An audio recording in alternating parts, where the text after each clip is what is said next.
a palestra dele, né? O Gustavo, ele é médico, né? Foi formado ali em medicina pela Federal Juiz de Fora, tem doutorado em radiologia, diagnóstico por imagem. Então já é uma pessoa da saúde também, vai contar para a gente aqui um pouquinho hoje de inovação, vou trazer para vocês uma visão aí do futuro da saúde que a tecnologia está fazendo aí para melhorar a vida de todos nós. Obrigado, Gustavo. Obrigado, Ednei. Olá, pessoal. Boa tarde a todos e a todas. Eu queria, em primeiro lugar, agradecer o convite. Um prazer estar aqui, conhecer vocês, agradecer ao Ednei por ter facilitado essa interação entre a gente aqui hoje. E é um grande desafio e responsabilidade que eu tenho também de fazer uma palestra de abertura aqui, falando sobre o tema inovações em saúde. É um tema do qual eu gosto bastante, venho estudando inovações, tecnologia e tendências na saúde já há um tempinho, e a ideia é que a gente faça aqui hoje uma troca entre vocês que estão aí, eu que estou aqui. Vou apresentar em no máximo 30 minutinhos, mas queria muito depois ouvir comentários, perguntas, ideias de vocês também a respeito das inovações na área de saúde. Então, como o Ednei já tinha me apresentado, eu sou médico, sou radiologista, formado na Universidade Federal de Juiz de Fora, e depois fiz toda a minha formação complementar, residência médica, especialização em radiologia torácica, doutorado, fui professor afiliado aqui na Escola Paulista de Medicina.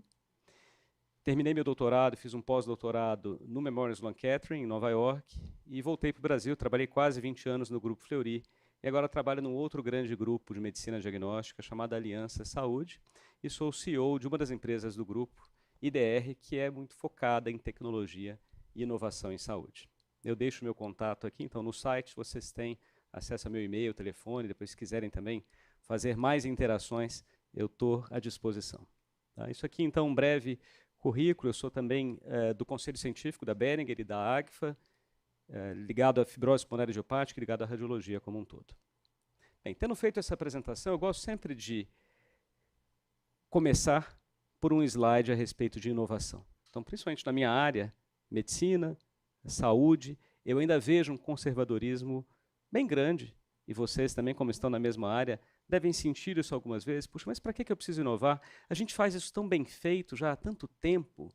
Para que ter alguma inovação? Então, para que existe uma área de inovação? Por que eu estou aqui falando para vocês de inovações em saúde? E eu acho que nada espelha melhor esse tema do que essa propaganda que eu vi um tempo atrás, da Lada. Talvez alguns de vocês aqui, quem tem a minha idade ou um pouco mais, deve lembrar dos dois carros deles, né, do Jeepinho, do Niva e do Lada, que está aqui. E é uma propaganda que eu acho genial, porque eles tinham um carro que a gente achava bem feio, na verdade não muito bom, e aí o que eles faziam era uma brincadeira com a BMW, que está exatamente no outro polo, falando, olha, a BMW tem, né, aqui o recado é que a BMW tem um carro meio ruinzinho e a cada 6 ou 7 anos eles têm que ficar trocando de modelo. Nós não. A gente acertou na mosca desde o começo.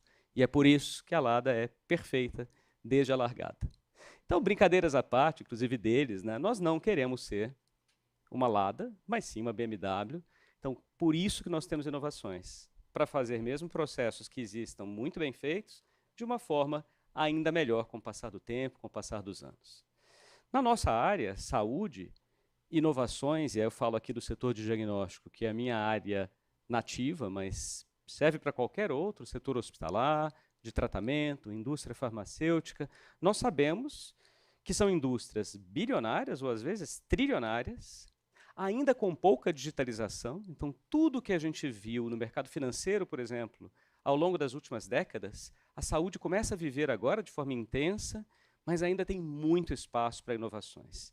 Nós ainda temos diversos processos completamente manuais, sujeitos a falhas, a problemas por conta da interferência humana, e vocês vão ver ao longo da apresentação, ainda bem que existe a interferência humana, mas, ao mesmo tempo, quanto mais eu conseguir automatizar tarefas automatizáveis, repetitivas, e que eu possa fazer a quantificação usando máquinas, eu vou liberar nós, seres humanos, para outras tarefas que são muito mais nobres do que aquelas que as máquinas podem fazer.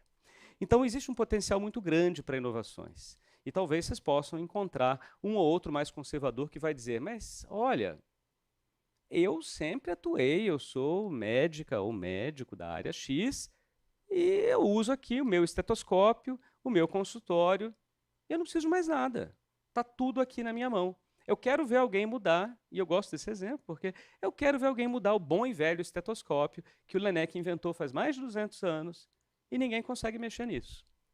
E aí eu trago um projeto colaborativo, que é chamado Projeto GRIA, que foi feito há alguns anos, e a ideia era, olha, vamos atuar em colaboração no mundo todo, e o que a gente precisa fazer é um estetoscópio de baixo custo, impresso em 3D. Vamos ver quem consegue fazer isso em conjunto e não de forma isolada pelo menor custo. E o Projeto GRIA conseguiu desenvolver um esteto que é impresso em 3D pelo custo de $5, comparados aos mais de $200 de um esteto tradicional. E aí vem o comentário, né? Ah, não, olha, mas é muito mais feinho, não é o bom e velho esteto lá do Laennec. Não é. Ele é muito mais barato. Mas quando eu comparo a performance dos dois, acreditem se quiser, eles são muito parecidos e para algumas coisas, para algum determinado tipo de ausculta, o esteto do Glia foi até melhor. Então, tem muitas mudanças acontecendo na saúde. A gente vai falar aqui, obviamente, de telesaúde, de inteligência artificial, mas mesmo o bom e velho estetoscópio pode ser redesenhado com essas inovações que estão acontecendo. Eu gosto sempre de trazer, eu não sei quem conhece a Gartner, é uma empresa que faz diversas análises de mercado, e no mercado da tecnologia especificamente, existe o chamado ciclo de Gartner, e eu gosto de trazer um de 10 anos atrás, propositalmente, para que a gente veja o que eles mostravam há 10 anos e o que está acontecendo agora. E todo o ciclo da Gartner vai seguir exatamente essa curva. O que eles chamam de gatilho da inovação é quando a gente começa a falar de alguma coisa, ela vai para a crista da onda, depois cai no vale da desilusão e entra num platô. E aí, se vocês olharem em 2012, vocês vão bater o olho aqui e vão encontrar, por exemplo, na crista da onda, Big Data. Vocês vão encontrar, por exemplo, aqui impressão 3D. Vão encontrar aqui algumas outras coisas como realidade aumentada, computação em nuvem. E tudo isso passou por essas fases. E vejam que 10 anos depois, esses temas que eu citei para vocês já estão na ordem do dia, não só da área de saúde, mas de diversas outras áreas. Então, eu começo mostrando o armazenamento de imagens médicas. Há um tempo atrás, eu precisaria de uma sala maior do que essa aqui para armazenar os exames de imagens que os pacientes fazem num hospital ou numa clínica. Depois, acho que muitos devem ter visto os dois tipos de disquete, né? Lá o 3,1/2, 5,1/4. Vocês devem ter feito exames de imagem, tomografias, ressonâncias e receberam um bom e velho CD. E para quem estava na outra ponta ali, tendo que analisar o CD, o parto que era de o CD não abre, o CD abre e esse programa aqui não funciona muito bem, eu não sei onde que eu tenho que clicar para ver o zoom. Depois, pendrive, a gente pulou esse pedaço, felizmente, né? Porque pendrive é a coisa mais fácil de acontecer, é ele sumir, e você não saber onde guardou o pendrive ou onde está o arquivo que você tinha. Então, você tem 10 pendrives e, geralmente, o que você precisa não está em nenhum deles. E, no fim, a gente foi para a nuvem. E está todo mundo aqui trabalhando com nuvem no dia a dia. Os e-mails, né? Os Gmails, o Google Drive, Dropbox estão em nuvem. E quando vocês fazem também um exame de imagem em qualquer lugar, vocês acessam um portal do paciente ou um portal do profissional de saúde e conseguem pegar aquele exame que vocês estão vendo por meio de streaming e está armazenado num servidor em nuvem. Então, em 2012, estava aqui, na crista da onda, passa um vale de desilusão, mas hoje já está no dia a dia.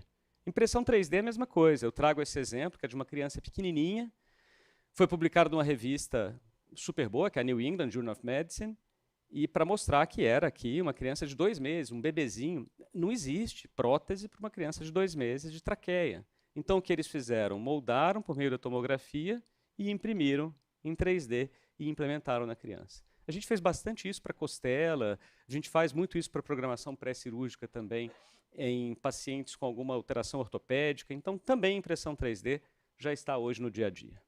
Gosto de trazer o exemplo da Butterfly, tem várias outras companhias que também já fazem isso, inclusive as grandes, como a Philips, Siemens e GE, com ultrassom portátil.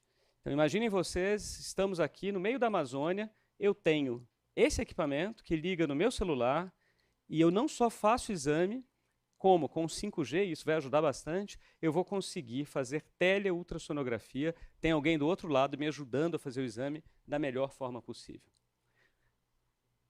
Eu vou passar para mais um ponto aqui, antes da gente ir para a grande vedete, que é a inteligência artificial, falando do genoma. E também, eu não sei quem aqui já fez, eu fiz o meu, e minha família, minha esposa, os filhos também, a gente acabou fazendo de todo mundo, o 23andMe, e é algo que era impossível um tempo atrás. Eu olhava e, assim, se a gente pega, né, o custo do genoma, aqui está mais fácil, né? 2001, estou falando de 20 anos atrás, para eu fazer isso que eu fiz agora, com uma coleta de saliva, coloquei numa caixa de correio nos Estados Unidos, e algumas semanas depois vem meu DNA, não só ele vem não é mapeado, mas vem as principais doenças, o meu risco, se eu tenho medo de altura ou não, se eu tenho outros hábitos, como, por exemplo, se eu consigo, quando alguém começa uma nota musical, eu sei a música que é ou não, tudo isso vem, então tem uma parte, tem ancestralidade, isso custava 100 milhões de dólares. A gente faz agora por 100 dólares. É o preço do 23andMe. Estou trazendo aqui 2025, possivelmente vai cair para 10 dólares daqui a pouco. E mais companhias como 23andMe, eu sei que tem bastante gente da indústria farmacêutica, o grande foco vai ser medicina de precisão. E vai ser não apenas se eu gosto ou não de sorvete de chocolate, eles dizem isso também lá no teste, ou se eu tenho medo de altura, mas pontos principais, se eu, Gustavo, tiver uma doença tal, qual é o remédio que vai funcionar? E eles já começam, talvez o 23andMe daqui a pouco seja uma indústria farmacêutica e não mais de genômica puramente, eles já começam a ir para esse lado e talvez exista um remédio específico para pessoa específica com aquela doença. A junção com a minha área também raiz, que é a radiologia, da genômica com a radiologia, com a radiogenômica e a radiômica. Então eu tenho achado de imagem, eu tenho achados genéticos e eu faço a junção dos dois. Eu trago aqui um mapa, porque muitas vezes a gente fala disso tudo e fala, mas e o Brasil? O Brasil deve estar tão longe disso. Pelo contrário. Isso aqui, o distrito fez aqui em São Paulo, isso aqui já tem 3 anos, um mapeamento das principais startups de alguns setores. E vejam que aqui, Health Techs, tem um monte. E, obviamente, 3 anos depois, é progressão geométrica. Tá? Lotaria esse slide aqui só com as startups de saúde do Brasil. E tem muita gente fazendo coisa boa. E aí eu trago a última curva da Gartner, que é a do ano passado. E aí vocês já vão olhar aqui agora em 2022, todo ano eles divulgam. Em 2022, vocês vão bater o olho e começam a falar de internet 3.0, dos chamados super apps, das NFTs. Vocês vão bater o olho aqui, os humanos digitais. Metaverso aqui em 2022 já andou mais. Tá? Possivelmente é que vai sair em 2023. Metaverso já fez isso, né? Já está aqui agora. Até ano passado era só metaverso. De repente, metaverso some, aí entra o ChatGPT, que está aqui também, já está aqui em cima agora. Muito rápido. E todo mundo passa por essas curvas, e obviamente vai depender do olhar ao longo do tempo, se está aqui embaixo, se está aqui em cima, ou se já está no platô de produtividade. Aí vamos chegar no tema que mais e mais está no nosso dia a dia. Eu citei ChatGPT, e na área da saúde também muito se fala de inteligência artificial. O maior congresso da minha área, a radiologia, acontece todos os anos em Chicago, e o tema, em 2022 e 2021, foi inteligência artificial.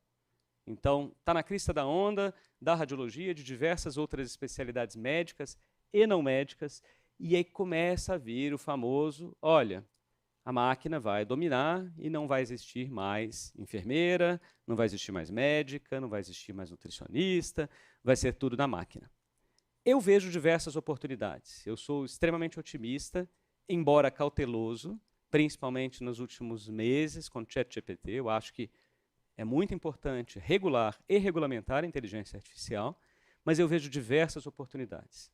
Acho que vai melhorar pontos como processos, vamos ganhar eficiência, vamos ter mais qualidade, e acho que as profissões como um todo vão ser enobrecidas. Depende um pouco da visão de cada um. Eu gosto aqui dessa charge porque já tem gente que fala, ai meu Deus, mas acho que vai substituir todo mundo. Ah, mas não vai substituir o bom e velho terapeuta, né? Não é bem essa brincadeira aqui, ele está deitado ali, então estou super preocupado e está sendo atendido por uma máquina. Parece uma brincadeira, mas tem um livro muito bacana sobre inteligência artificial em saúde e tem um capítulo sobre saúde mental. E nos Estados Unidos, a maior parte dos pacientes que foram entrevistados para aquele livro preferia ser atendido por um robô, em vez de uma ou um terapeuta. Por quê? se sentiam menos julgados. Ah, eu acho que eu vou falar uma bobeira aqui, nossa, o cara vai achar que eu sou louco. Nossa, vai achar que eu sou um psicopata. Para a máquina eu consigo falar isso, porque não está me julgando, teoricamente. Agora, eu disse que eu sou otimista em relação à inteligência artificial, tem um outro lado que é extremamente pessimista, que aí vai dizer, não, vai acabar com os empregos, não vai sobrar nenhum de nós, as máquinas vão dominar o mundo. Eu ficava sempre ouvindo isso, principalmente em eventos médicos, né? Houve um medo muito grande entre os meus colegas da substituição, e na minha área ainda médico-radiologista, pela inteligência artificial dando laudo sozinho. E aí eu achei esse artigo, que foi publicado na PLOS ONE, que é uma revista maravilhosa, e eu achei esse artigo assim fundamental. Então, toda vez que eu vou apresentar alguém, eu falo assim, a máquina vai substituir o ser humano, não vai existir mais radiologista, já estão dando laudo sozinhos. Eu falo, olha, vamos pegar esse artigo aqui, já tem quase 10 anos. Esse artigo foi o seguinte, o que eles fizeram? Eles treinaram pombos de rua, esse que tem aos montes por aí, e ensinaram o pombo o que era um câncer de mama na mamografia e que era um câncer de mama na histologia, na lâmina. E isso aqui são reconhecimentos de padrões. Então mostra para o pombo, olha, isso é câncer de mama, e vai ensinando, e à medida em que ele vai acertando, quando ele acerta, é câncer ou não é, tem um botãozinho aqui, sim ou não, abre esse negócio e ganha comida. Se ele não acerta, não vem comida. Então ele começa, né, puxa, eu preciso acertar para eu ganhar comida. E vejam a curva de treinamento dos pombos. Primeiro dia, obviamente, 50%, né, porque é aleatório, ele pode, acertei ou errei. Depois de pouco tempo, tá mais ou menos uma semana, os pombos já estão acertando 70%. Depois de 3 semanas, ali, eles estão com quase 90% de acerto. E aí eles compararam com radiologistas e compararam com patologistas. E os pombos eram melhores. E aí quando o pessoal começa a falar assim, não, porque o ser humano, o radiologista, vai ser substituído, eu falo, gente, vocês estão preocupados com o ChatGPT, vocês estão preocupados com o Bard do Google. Vocês têm que estar preocupados com o pombo, então, porque o pombo já é melhor do que a gente, é muito mais barato. Brincadeiras à parte, isso aqui, assim, tudo, acho que vocês já devem ter visto muito também, tudo, nós seres humanos, né, somos assim, começa alguma coisa, começa o pânico, depois alguns movem para histeria. Não, aí eu tenho um amigão, que foi fazer direito. Ele era ainda radiologista e foi estudar direito, porque ia ser substituído. E depois ele começou a ver as law techs e inteligência artificial no direito, né? Acho que agora ele acalmou um pouco, porque começa a entrar em histeria e fica... Foi muito o que a gente viu, já tem um bom tempo, Revolução Industrial. Então, para quem já leu um pouco sobre o tema, o pessoal tentando quebrar as máquinas e falar, não, vocês não vão substituir o meu emprego, porque ninguém substitui o ser humano, eu vou quebrar as máquinas. Eram os chamados ludistas. E existem agora os neoludistas. Então, na época mesmo, o Henry Ford brincava, né? Olha, se eu for ficar perguntando para as pessoas o que eles querem, eles vão falar, me dá um cavalo mais rápido. Ele nunca teria feito o carro. De modo geral, o ser humano é avesso à inovação. Ele sempre acha que ele vai perder. Nós temos uma aversão ao risco, né? Isso também já foi muito estudado pelo Kahneman, ganhou o prêmio Nobel com um livro dele, o Think Fast, Think Slow, que era muito sobre isso. O ser humano tem aversão ao risco. Então, o neoludismo é a mesma coisa. É gente que vai tentar interromper o ônibus do Google. É o famoso Unabomber. Então, para quem gosta do tema, tem uma série sobre ele na Netflix. Ele era um grande neoludista. Para ele, essa revolução, se ele estivesse vivendo aqui agora com a gente no dia a dia, está preso, né? Mas se ele estivesse aqui solto, ele ia estar maluco com o ChatGPT e isso ia substituir a humanidade. Gosto bastante também desse outro documentário que está na Netflix, chamado acho que é AlphaGo o nome também. Para quem não conhece, o Go, né, esse jogo, é um jogo asiático que tem combinações praticamente infinitas. Então, diferente do xadrez. Porque o xadrez, depois eu vou falar um pouquinho mais do Kasparov, o xadrez, à medida que a máquina vai aprendendo, ela vai aprendendo, vai aprendendo, vai aprendendo e fica assim, é impossível o ser humano ganhar da máquina. No Go, as combinações são infinitas. E aí, é muito legal esse documentário, porque o Lee Sedol, que é coreano, era heptacampeão mundial. E se julgava indestrutível. Assim, não tinha nenhum humano que ganhava dele. E ele foi jogar com a máquina. Eu não vou contar a história toda, mas aqui já fala um pouco do final. E assim, ele perde do AlphaGo. E entra praticamente em depressão, porque ele tinha certeza absoluta que ele ia ganhar. E o mais maluco é que ele perde. Tem um jogo que é uma virada ali, porque ele estava ganhando. E a máquina faz uma jogada completamente estapafúrdia. E ele ficou desconcertado, porque ele achou que era uma jogada tão genial que ele não tinha previsto, e ele perde aquele jogo e depois perde o resto. E quando ele olhou retrospectivamente, a máquina tinha feito um erro bizarro. Mas ele achou que, assim, puxa, não é possível, deve estar vendo alguma coisa que eu não vi. Superestimou, né? Ele superestimou. E, obviamente, depois o que aconteceu, isso foi o AlphaGo, em 2016, e aí a DeepMind, que fez o AlphaGo, já tem o AlphaGo Zero, que seria o filho dele. O AlphaGo Zero aprendeu sozinho a jogar Go, e jogou com o pai, 100 jogos, e ganhou de 100-0. O que mostra que assim, esse tipo de, o que for muito automatizado, repetitivo, o Kasparov já diz isso, esquece, o humano não vai ganhar mais. Gosto também de um outro livro que eu li, assim, nenhum de nós aqui que está na sala fica tentando disputar uma corrida contra um carro. Eu falo, poxa, o carro é mais rápido. E é um pouco isso que a gente acaba fazendo quando vai, olha, eu vou ficar jogando contra o AlphaGo, eu vou ficar jogando xadrez lá contra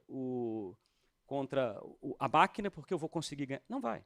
Então, acho que a virada do Kasparov de fazer o xadrez avançado depois foi exatamente conseguir juntar o melhor do ser humano com a máquina. No nosso mercado, saúde, tem inúmeras aplicações para a inteligência artificial, inclusive e principalmente para, na minha visão, reduzir erros, melhorar a eficiência do setor. E a gente ainda tem uma grande necessidade disso no setor de saúde como um todo. Não acho que o computer will see you now. Eu acho que vai ter, na verdade, uma grande transformação ainda. Tem mais de 100 startups transformando a saúde, só focadas em inteligência artificial. No Brasil tem diversas, tem muitas coisas boas. Eu já testei, pessoalmente, algumas delas. Eu posso citar alguns exemplos. Então, essa daqui é da DeepMind, que foi comprada pela Google depois, fazendo detecção de alterações oculares com uso de inteligência artificial. E, mais do que alterações oculares, conseguem predizer, observando aquilo, o sexo da pessoa, a pressão arterial sanguínea, diversos outros achados, além daqueles do olho. Isso aqui é um caso real que eu vi há algum tempo.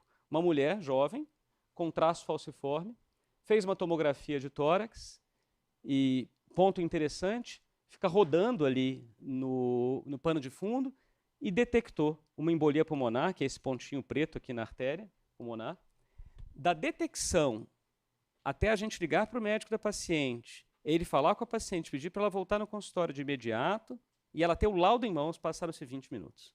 Então, aí é um grande ponto para a inteligência artificial, é encontrar o exame correto, colocar esse exame no topo da fila para o médico radiologista laudar, avisar o radiologista que tem um achado urgente e que tem que ser visto rapidamente. Nós fizemos também muito uso da inteligência artificial aqui no Brasil durante a Covid, então eu tive a oportunidade de ser um dos líderes desse projeto, em parceria com o Instituto de Radiologia da USP e diversas empresas. É um projeto muito bonito porque nós juntamos forças aqui entre empresas concorrentes. Na época eu estava no Fleury, entrou o Fleury, entrou o Einstein, entrou o Sírio-Libanês, aí entrou a GE, a Siemens, a Deloitte, diversas empresas, a Huawei. E o que a gente fazia? Era um banco de dados aberto, conseguimos coletar 25 mil casos de Covid, e aí pessoas do Brasil inteiro podiam enviar uma tomografia de tórax, que era vista pelo software, aqui no caso da Huawei, ele avaliava, dava a possibilidade de Covid e quantificava o parênquima que estava sendo comprometido. Então, mais uma vez, o uso da inteligência artificial para melhorar diagnósticos médicos. Gosto também dessa propaganda, eu só digo que ela errou em 3 coisas. Primeiro, no ano. Segundo, no tamanho da máquina. E terceiro, no fato de estar nas nossas casas. Porque a propaganda dizia, olha, até 2020, todo mundo vai ter um computadorzinho desse na sua casa. Saiu antes, né? Saiu em 2007, o computador bem mais potente, bem menor, está no bolso de todos nós aqui, e a gente usa o tempo todo, e na saúde, obviamente, já não é diferente. Nós já temos parte, teremos cada vez mais os nossos dados à mão, nos nossos smartphones, e aí o que se muda agora é o conceito do Eric Topol, que é um cardiologista americano. Então, não é mais aquele conceito antigo que the doctor will see you now, então está tudo na mão do médico. Também não é a máquina. Quem está no centro tem que ser o paciente. E aí, com o paciente no centro, diversos pontos me preocupam. Esse é um estudo que foi feito nos Estados Unidos e publicado há algum tempo. Tenho certeza que se for feito no Brasil é muito parecido. E a pergunta era assim, me fale em uma palavra o que você acha da sua médica ou do seu médico. Infelizmente, meus colegas não estão muito bem na foto. A grande maioria das palavras são palavras negativas, então quanto maior aqui, mais ela aparecia, com poucas palavras positivas. E por que isso acontece? Em grande parte, por essa necessidade de alta produtividade o tempo todo, por conta do médico, e esse estudo também é muito bacana, eles avaliaram um pronto-socorro norte-americano e viram que em 70% do tempo o médico está ou digitando alguma coisa no computador, ou tentando pegar um resultado de exame, ou tentando pedir alguma coisa para a operadora de saúde, e só em 28% do tempo no plantão ele consegue ficar em contato com o paciente. Tem coisas absurdas.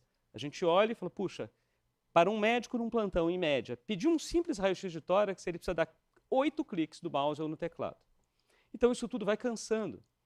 Os médicos, as enfermeiras, os nutricionistas começam a se sentir cada vez mais parte de um sistema muito mecanizado e fazendo tarefas repetitivas. E aí eu me lembro desse quadro, aqui acho que muitos de vocês já devem ter visto, do Luke Fields, chamado O Médico, já aí há mais de 2 séculos, mostrando o médico focado no paciente, essa criança, os pais aqui do lado. Ele não tinha muito o que fazer em termos de diagnóstico ou tratamento, mas o paciente no centro da atenção. E aí eu trago, como um contraponto, uma imagem também de uma revista médica, da JAMA, de um dos melhores hospitais americanos, um dos melhores pediatras estava de plantão, atende a uma família, e a irmã da criancinha que tinha sido atendida faz um desenho e pede para a mãe mandar para o médico. E ele fica desolado quando ele recebe o desenho. O desenho era bonitinho, mas olha como ele é demonstrado, né? A criança está aqui, ele de costas para a família e de frente para o computador. E ele até diz, nossa, a gente está gastando bilhões nesses prontuários eletrônicos, computadores. Será que a gente está fazendo a coisa certa? Aí eu estava olhando até para essa apresentação de vocês, eu peguei um pouco e fui ler um pouquinho mais sobre o médico do futuro. Muito bacana, porque eu achei esse artigo canadense, de 1966. E eu trago aqui para vocês um resuminho dele. Imagina, uns 50 anos atrás. Né? Então, o que era o médico do futuro? E já tinha um ponto excelente que eles colocam aqui, que era, olha, se o médico for ficar, se ele quiser manter essa frente como aquele que está cuidando dos pacientes, ele ou ela vão ter que ficar cada vez mais cientes do que está acontecendo no ambiente social, no ambiente tecnológico. Se não fizer isso, ele vai ser relegado a uma posição de um técnico. E eu acho que até nenhum demérito aos técnicos, são excelentes, mas mais e mais, se os profissionais de saúde não mudam e ficam se comportando como máquinas, nós vamos ser substituídos pelas máquinas, por quê? As máquinas são máquinas melhores do que a gente quando a gente tenta ser uma máquina. E aí eu trago aqui, já estou no finalzinho, para abrir para as perguntas, da minha especialidade. E isso aqui também me preocupa muito, porque a Sociedade Europeia de Radiologia, eu ouço direto isso aqui no Brasil também. Ah, você é radiologista? Nossa, tem uma prima de uma cunhada minha que também é radiologista, ela fez um curso técnico. A maioria dos pacientes acha que radiologista não é médico. A maioria dos médicos também acha que radiologista não é médico. E aí, quando eu mostro isso aqui, na Europa, 70% das pessoas acham que radiologista não é médico. Então, não é só do Brasil isso. E por que isso acontece? Ah, coitado dos radiologistas. Não. Grande parte dos meus colegas se colocou numa posição que eu não quero ver paciente.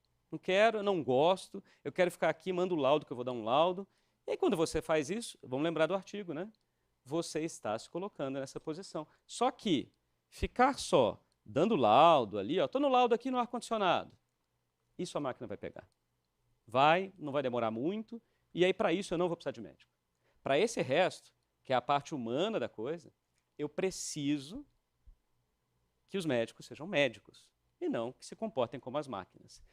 Isso aqui também é uma brincadeira, eu já mostrei em várias aulas para radiologistas, porque a minha especialidade é extremamente automatizável. Eu consigo colocar a inteligência artificial desde a aquisição do exame até o laudo. E aí eu falo assim, alguns de vocês daqui a pouco vão estar se vendo como o Geoffrey Hinton, que é um grande estudioso, falou em 2016, felizmente ele estava errado, olha, em 5 anos a inteligência artificial já vai estar melhor que o radiologista, vocês vão cair aqui do penhasco. A gente não chegou nisso, tá? Isso aqui era um outro mostrando que em Stanford, olha, esse algoritmo já é melhor para ver pneumonia, não chegamos nisso ainda.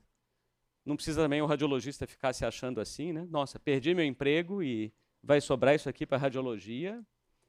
Não é isso. Também tem estudos mostrando que, aqui está ultra pequeno, mas médicos, advogados, enfermeiras estão aqui nesse risco menor de substituição pela tecnologia.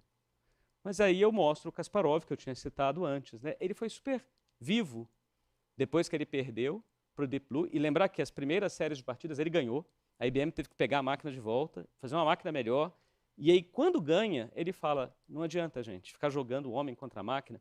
Aí ele faz o chamado xadrez centauro. Ele com uma máquina e o outro com uma máquina.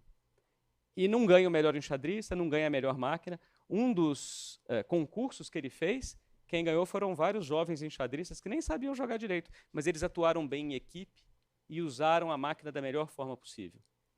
Então não precisa ser o Kasparov. Se você conseguir juntar o diagnóstico cognitivo de nós humanos com o que a máquina faz de melhor, aí sim nós estamos atuando da melhor forma.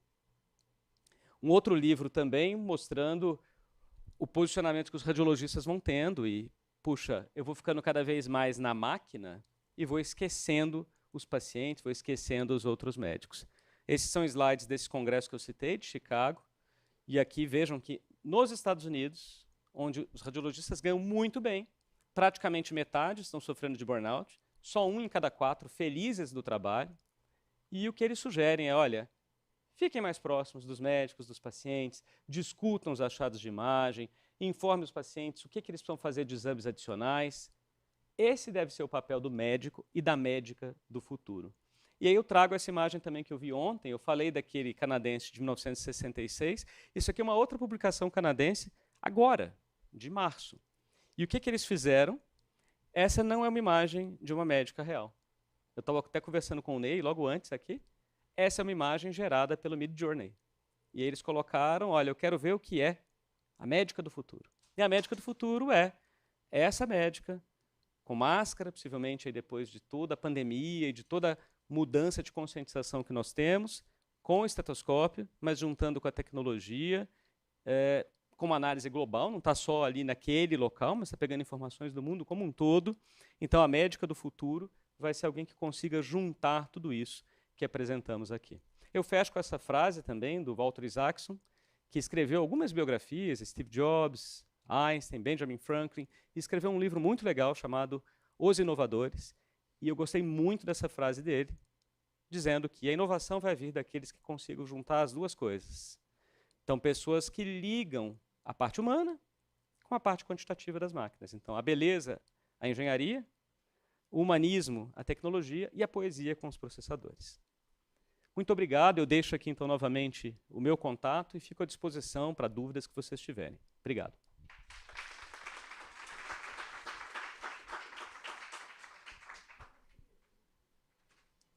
Eu deixo.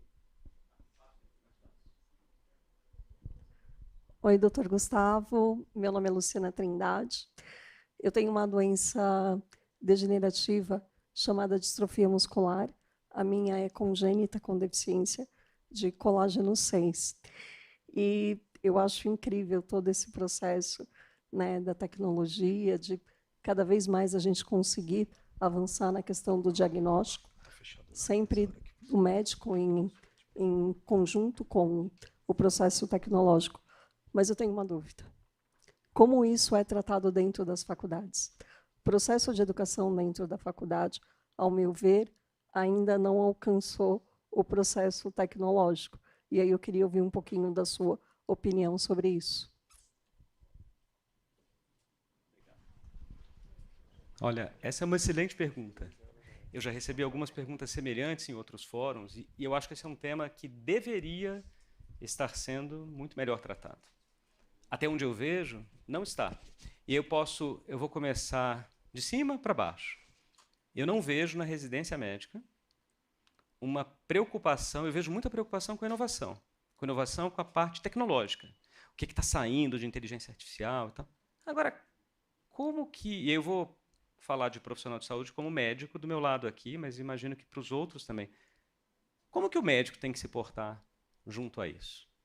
Eu vejo muito um olhar para a tecnologia e pouco para as pessoas. Então, legal, tem inteligência artificial, isso saiu, mas como deve ser o atendimento?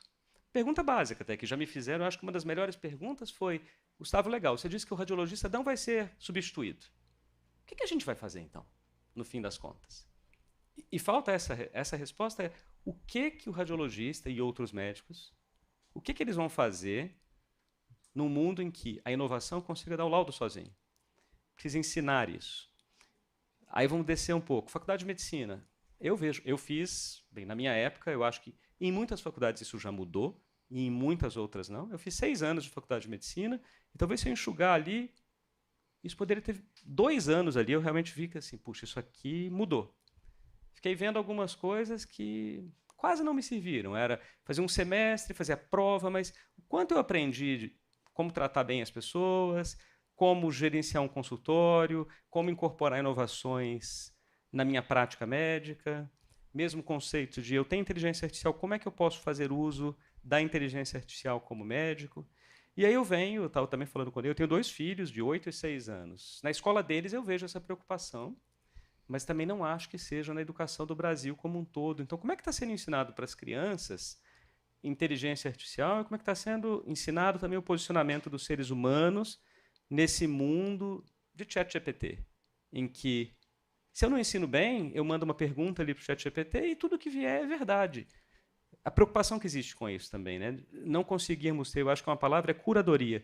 Eu não consegui ter o discernimento para falar, legal, peguei isso aqui tudo de informações, sejam elas de saúde ou não, o que eu vou usar e como que eu vou usar? Então, sua pergunta é precisa. Acho que tem muitas coisas a serem feitas no contexto de educação em saúde para a incorporação disso. Gustavo, primeiro queria dar parabéns, eu acho que você trouxe muita coisa importante para a gente discutir aqui. Mas tem 3 pontos que eu queria enfatizar. O primeiro, o Brasil é um país muito dispar, né? Você tem ainda doenças do século passado e a gente discutindo alta tecnologia neste momento, quando a gente poderia estar investindo em telemedicina, como você disse lá no Amazonas, a gente poderia estar tratando as doenças negligenciadas, como tuberculose, hanseníase e sarampo, elas estão retornando com grande força, inclusive por um movimento anti-vac forte no mercado hoje. O segundo ponto que a gente tem, se a gente for correr para o filme de Roger Moore, que ele mostra muito forte a atuação dos planos de saúde americanos, dos grandes consórcios de plano de saúde, hoje a gente vive esse mesmo modelo no Brasil. Um modelo econômico comprando os polos médicos para investir em saúde. E você percebe, eu fui auditor de plano de saúde, eu tinha uma meta de glosa de 30%. Então, você percebe isso, e assim, eu vou dar um exemplo dentro de casa. Minha mulher tem Hashimoto e tem que fazer acompanhamento semestral. E quando a gente foi fazer agora, a Sul América glosou todos os exames de imagem com os médicos que a gente estava acostumado a fazer, porque agora são os médicos do Grupo DOR. Então, a gente tem que ter esse componente de necessidade de investimento em novas tecnologias, mas a gente tem que trazer uma questão para o paciente e para o profissional de saúde, que é a nossa responsabilidade sanitária. Né? Eu bato muito nisso. A gente tem um racional econômico, senão o sistema não se mantém. A gente tem um racional social, que a sociedade precisa, e nesse limiar tem um racional da responsabilidade sanitária. Como é que você vê isso no Brasil, essa tão diferente realidade do grande investimento em tecnologia, mas, ao mesmo tempo, uma medicina tão simples de ser tratada e a gente não conseguiu sair ainda desse impacto negativo que a gente tem da medicina básica? São ótimos pontos. Também vou te responder, só vou pedir para o Ney, vocês depois me controlarem o tempo, tá? Na hora que for encerrar, vocês me dão um sinal.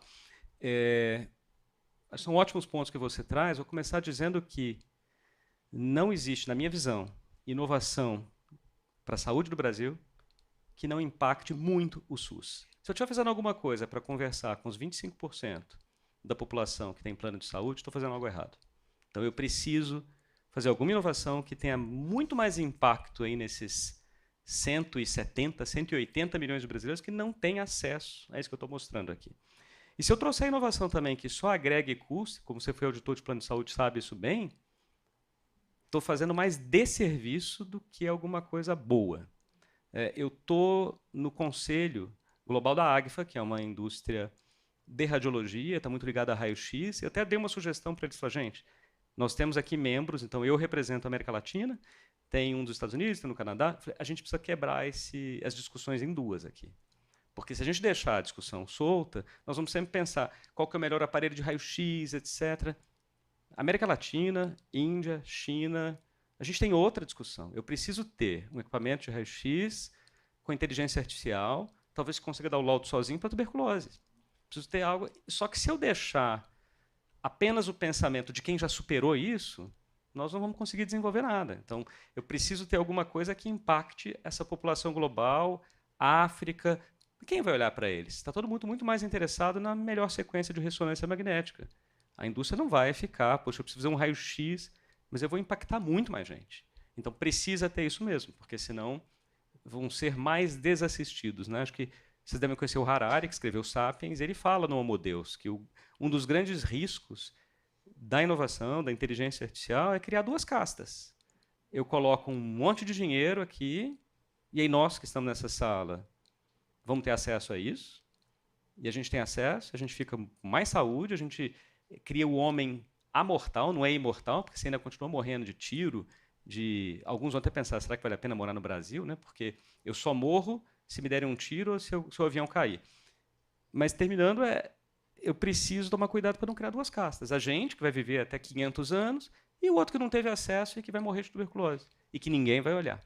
Então, repito com o comecinho, né? Acho que só tem inovação, de fato, no mundo, hoje, nem é só no Brasil, se você conseguir tocar essa enorme parcela da população que não tem acesso ao que eu estou mostrando aqui. Olá, doutor Gustavo, tudo bem?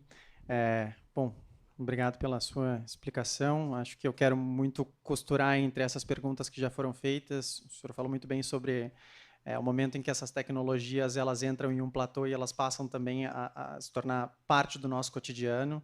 Acho que a gente já vem saindo de uma pandemia onde certas camadas, a gente pode até utilizar esse termo das castas, certas camadas da população foram pressionadas à beira de um precipício com a inclusão da tecnologia de uma hora para outra. Falamos de educação, crianças que vêm tendo esse aprimoramento do letramento digital, científico, mas queria que o senhor entrasse um pouquinho também na temática dos idosos, de como que é possível, por exemplo, em um país de baixa e média renda, em um país latino-americano, que a inovação não seja freada, mas que possa ser transicionada, para que essa comunidade não seja... Para que a inovação seja inclusiva, ao invés de ser excludente, com uma parte da população, que não tem essa agilidade, que não vai acompanhar muitas vezes essa tecnologia. Hoje, muitos serviços de saúde acabam tendo principalmente essa parte do check-in, da comunicação, que antes era de um balcão, era uma comunicação com o ser humano, acaba sendo tudo digitalizado, tudo virtual, você fala pelo WhatsApp, você fala por sistemas 100% automatizados, e essa população se vê um pouco constrangida muitas vezes, mas claro que excluída dessa inovação.